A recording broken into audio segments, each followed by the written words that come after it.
Hey y'all, I'm Tim. Welcome to the Mr. Maple Show. Today we're bringing you the 10 at 10 video for November 1st of 2022. Now heads up guys, we're shooting this one ahead of time, so by the time you see this video, we may already be through fall color and out of leaf.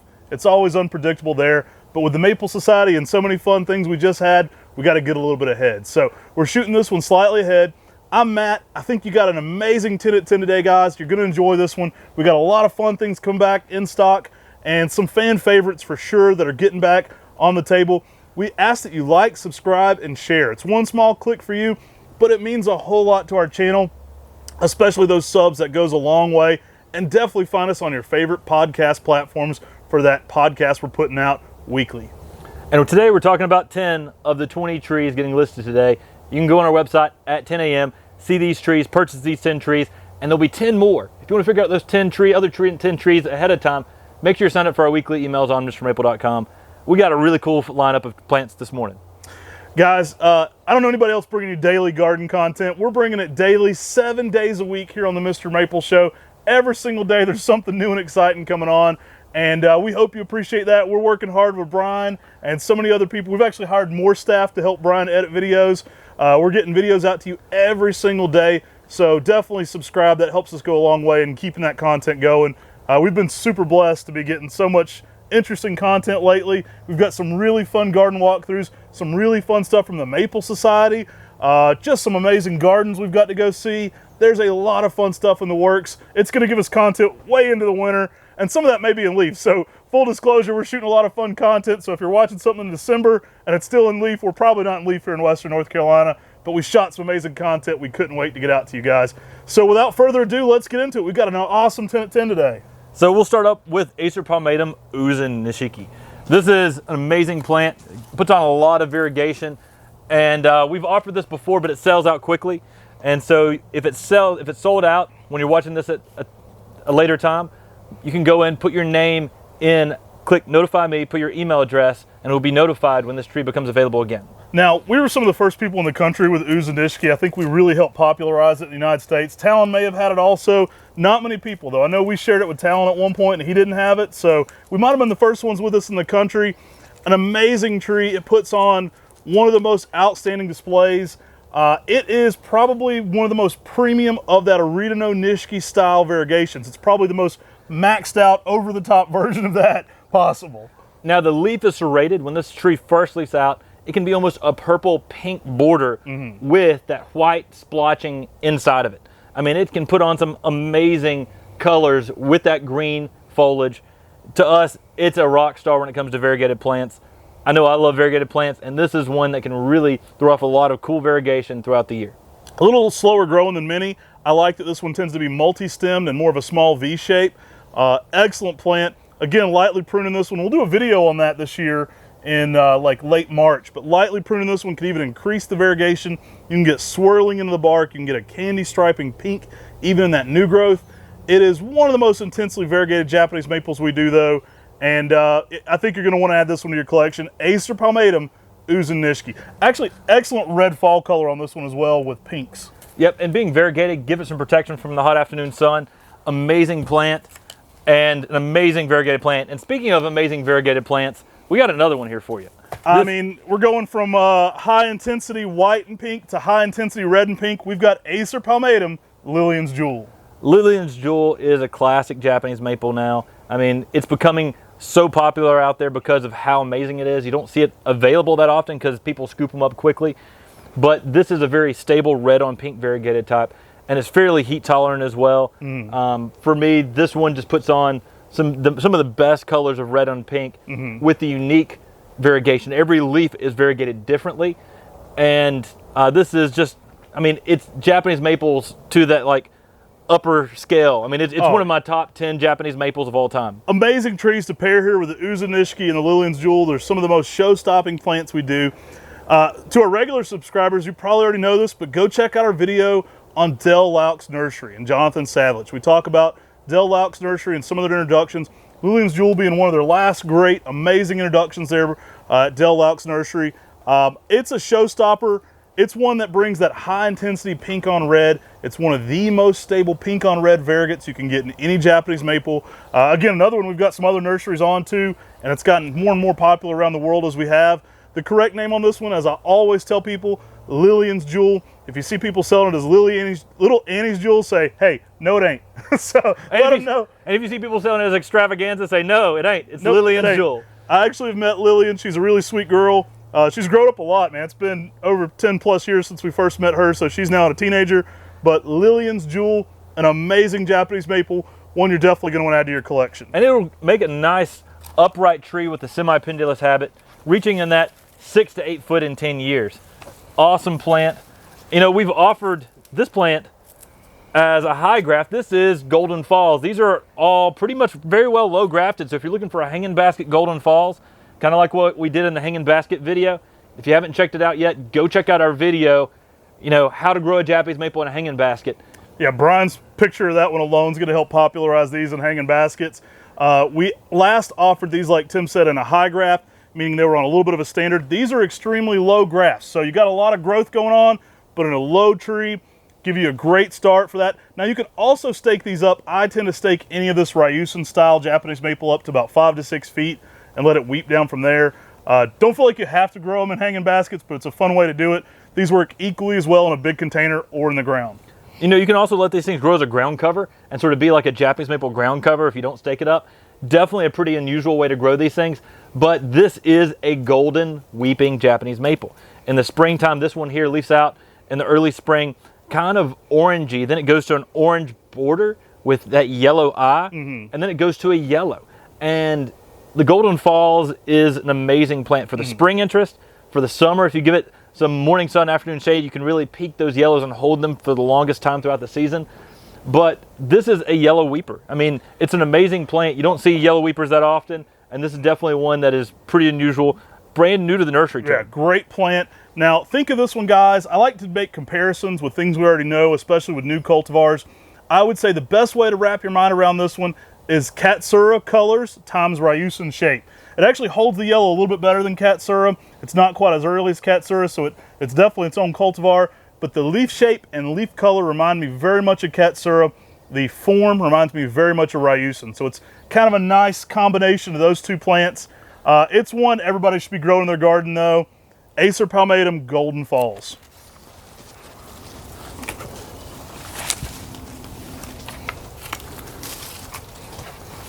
We go from one weeping tree to another weeping tree.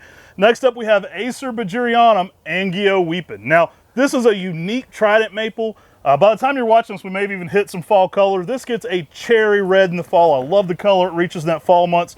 Think of this one a little bit more like a Japanese maple with a weeping cherry type shape. Yeah, check out our video too if you like trident maples. We've got a trident maple showcase recently where we go through and talk about a lot of cool trident maples. But Angyo Weeping is very unusual and different, as Matt said, because there's not many other Japanese maples that have that sort of weeping cherry type shape where you have an upright tree, but the branches are cascading and pendulous off of it. I mean, that's just so unique in the maple world because, I mean, that's the weeping cherry tree shape. Right. That's not a maple tree shape. Now, our friend Don Shadow helped get this one in the United States. Don was in a nursery there in Angyo, and there's so many great places to go in Angyo.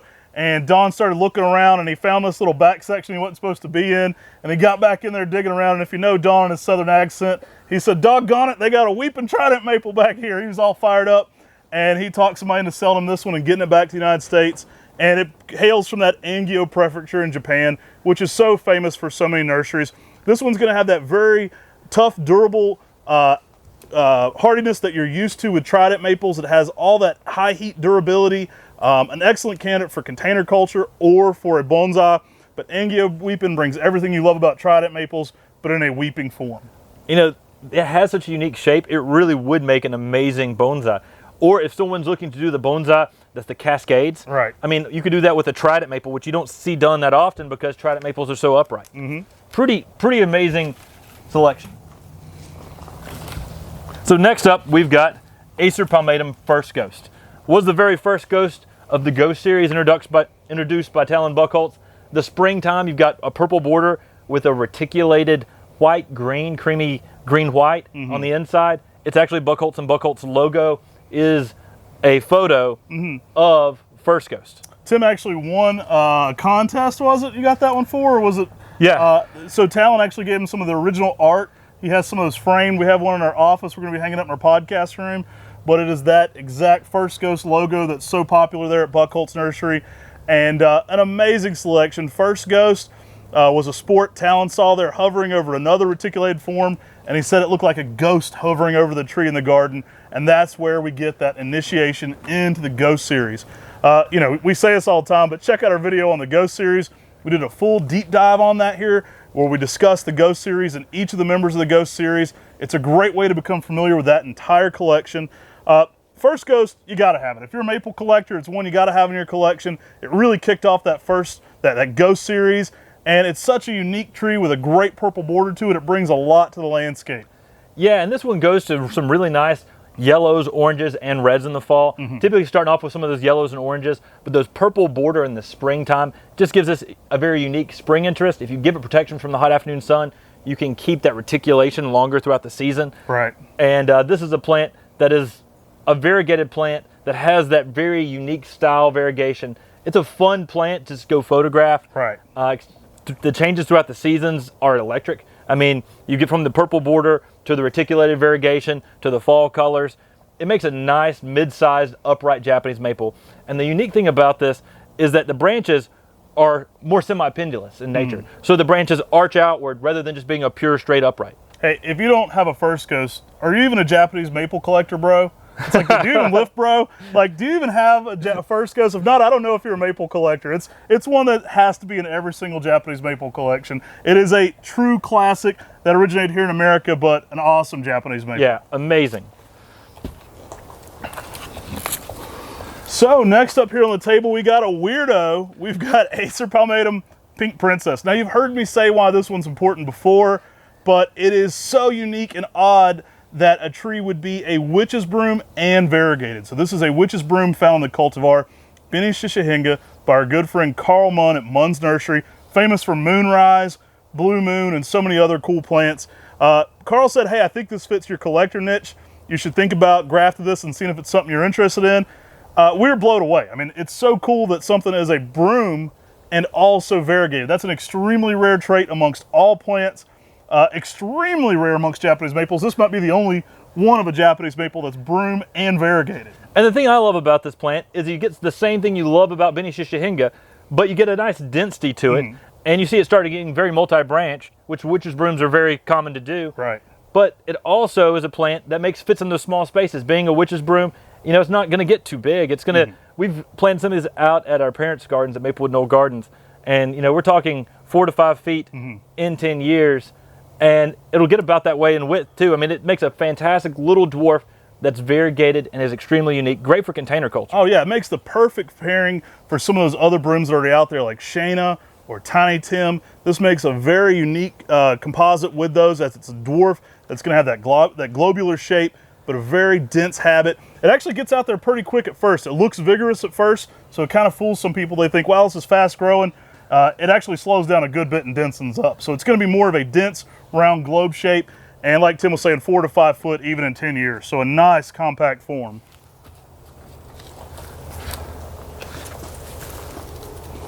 So next up, we've got Acer palmatum Kinshi. This is an awesome little, more dwarf linear selection. It makes more of a rounded shape to it.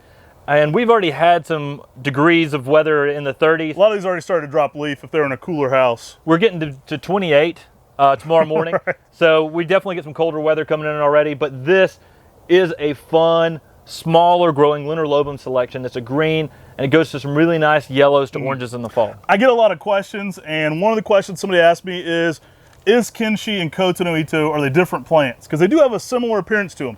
Think of Kinshi as a much dwarfer, more rounded form. This one's going to be more of a small ball shape. Koto no Ito is going to make more of a taller, upright tree. A lot of folks haven't seen them at their specimen sizes to see those differences. Kinshi is going to be much more rounded in its overall approach and much more short and dense. Yeah, Kinshi will often get almost as wide as it is tall, where something like Koto no Ito may be half or 3/4 as wide as it is tall.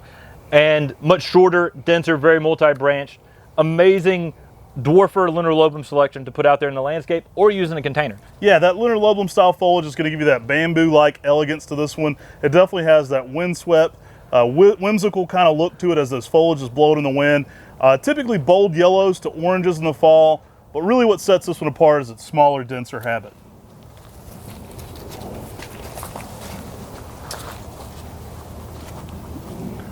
So next up, we've got Acer palmatum Baton Rouge. Baton Rouge was a selection found down in Warren, Texas. Tim and I actually drove all the way down to Warren, Texas. I believe we left NJ Acer's house, so we drove from New Jersey to Warren, Texas to go get us a Baton Rouge. That was over 10 years ago. We've helped popularize this cultivar quite a good bit. Warren, Texas is about 30 minutes north of Houston, so we were laughing because we were eating cheesesteaks in Philadelphia and we were eating tacos near the border not too long after that. So we got the full American experience driving across country there. But we got all the way down into Texas to go get Baton Rouge. Now the reason we did that is because this is a high heat, high intensity plant. It is a coral bark that can really withstand some excellent heat conditions. Selected in Houston, Texas, Warren, Texas, as a coral bark because it was extremely, extremely heat tolerant. Baton Rouge has been really popular, oddly enough, in Louisiana because people love Baton Rouge. The name means so much. It actually means red stick or red twig, and that's where you get the name Baton Rouge. But this is an amazing coral bark. Like Matt said, it's very heat tolerant. The bark intensity increases during those winter months, so you really get that bright red on the bark.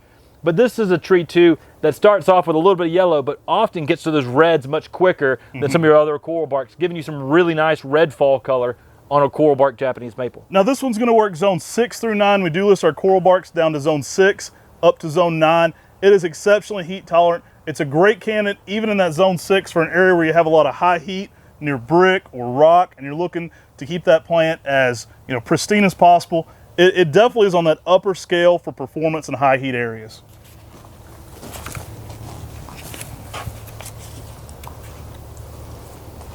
So next up we have Shu Shidari. Now this is an introduction by our friend Talon Buckholtz. An amazing selection that brings some nice oranges. Yeah, the name means orange and weeping. And during the summer months, it goes to an orangey green during the summer months. And then during the fall, it goes to a bright orange red. And so you get a nice weeping selection that really doesn't get too big. We're talking 3 to 4 feet in height by about 4 to 5 foot in width in 10 years, making it a great container plant out there in the landscape. This is an excellent tree to add to your collection, especially if you have a lot of classic greens and reds in your lace leaf collection. This is going to pair so beautifully with Crimson Queen or Waterfall and give you a distinctly unique Japanese maple to that. I love it for its texture and color. It's just going to be that low cascading umbrella style shape, but those oranges are really nice. Yeah, amazing plant. Definitely a very unique shade of red in the spring too. I mean, it's different from all the other red lace leaves on its colors. So lastly, on the 10 that we're talking about today on this video is Acer palmatum Coral Pink. Now, Coral Pink is great because it brings some of those white pinks in that early spring garden. Give this one some late day shade, early morning sun. You can get some amazing shades of pink and white. Now, new growth flushes during the summer are more coral pink again. And then during the fall, this one can go to some really nice shades of oranges and reds. This is a really unique spring interest tree. Gonna be more of an upright, in that 6 to 8 foot in height in 10 years range, but it's definitely a plant that can give you a splash of spring color out there, some nice green summery feel, and then that fall color again. Hey, you bonsai guys, think about this one as a unique alternative to DeSojo. DeSojo is going to bring that, bright red to bright pink in the spring. This one's going to bring more of that soft pink to salmon pink. It's going to give you something uniquely different. It is going to be a splash of spring color, very much like DeSojo or Sin DeSojo. It does fade to a light green after that, but it's an excellent plant for that wow intensity. I mean, it truly is a flower in the early spring when this one blooms. The whole plant looks like it's in flower, and Coral Pink can really bring some shades to brighten up that spring garden. I definitely like that early morning sun to late day shade for that exposure because you can get those premium colors, that softer white pink, and then, protection from the hot afternoon sun is going to extend those colors later into the summer season. Definitely a really cool spring interest plant. This has been a pretty cool assortment. Again, we try to give you a good diversity every single week. We try to bring it for you.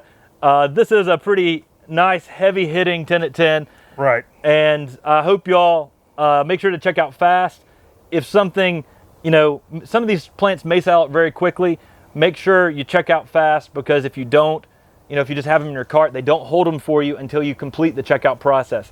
I reiterate that because every single week we have people emailing Miss Jody and saying, I had it in cart and it sold out. And that may happen, but the quicker you get checked out, the less likely that's going to happen. Guys, this is a really fun assortment. All of these are going to work zones 5 through 9, except the Baton Rouge. That one's a 6 through 9. So very durable plants here for that zone 5 through 9 setting. I think you're going to enjoy these. There's a lot of cool Japanese maples here today. There's a diverse mix. We've got a really good lineup of some showstoppers. I mean, Uzen, nishiki, Lileeanne's Jewel, and Golden Falls were just to start the table. And then there's a whole crazy list after that. So those alone are some of those like top tier, home run hitters that people go after. I think you're going to love these in your garden, especially coming up on spring. As gardeners, we're starting to finish fall soon. So it's that dream of spring that's coming. Everybody starts to dream of spring with the Japanese maples. And these are some high intensity plants that are going to make your spring exceptional. I hope you enjoyed this one today. Definitely let us know in the comment section where you're watching from today. Guys, if you're not watching this one live, you got to catch them at 9 a.m. We have some awesome people in those premieres. We've got a whole regular community that hops in that chat. And man, it's just something to behold. I love seeing that. There's so many fun people there to interact with, having conversations about their garden, where they're from. One of our guys laughed the other day. He said back in the AOL days, it was like male 35, North Carolina, like people put in like those stats. He's like, on your thing, it says, where your name and then like your zone. So it's like Indiana 6B, and then it goes on. So it's like everybody puts their stats in, but they also talk about where they're from and what zone they're gardening in. So I love seeing that. It's so much fun to hop in there and interact with everybody. We've also got a great international community going in that comment section. So shout out to the international community. I always apologize that we can't ship to you guys, but we love seeing your comments in the comment section, and we love that you subscribe. So we greatly appreciate that like, subscribe, and share. That goes so far into helping this channel grow. I hope you've been enjoying our daily content on gardening. We put a lot of work and effort and money into making sure that you've got this happening so you can go in and enjoy all these YouTube videos, and that you can get as much information on Japanese maples as you possibly can. I don't know anybody else that's bringing daily garden content, much less daily Japanese maple content. So we try to bring it every single day for you guys. Brian always said he liked shopping at MrMaple because we did everything we did plus something extra. So this is the something extra. We're always trying to get these out for you guys. Thanks so much for tuning in. Take care. God bless. And have a great day.